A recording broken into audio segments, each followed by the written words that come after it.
ولد محمود جركس في دمشق عام 1933. 2.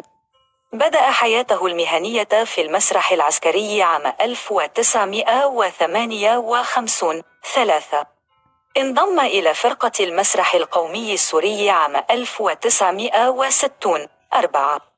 شارك في العديد من المسرحيات والمسلسلات التلفزيونية والأفلام السورية والعربية، من أبرزها مسلسل الخوالي 1999، مسلسل عمر الخيام 2002، مسلسل صقر قريش 2005، مسلسل نساء بلا أجنحة 2008، مسلسل الجمل 2010. 5. توفي محمود جركس في دمشق يوم 10 من مارس 2023 عن عمر ناهز 9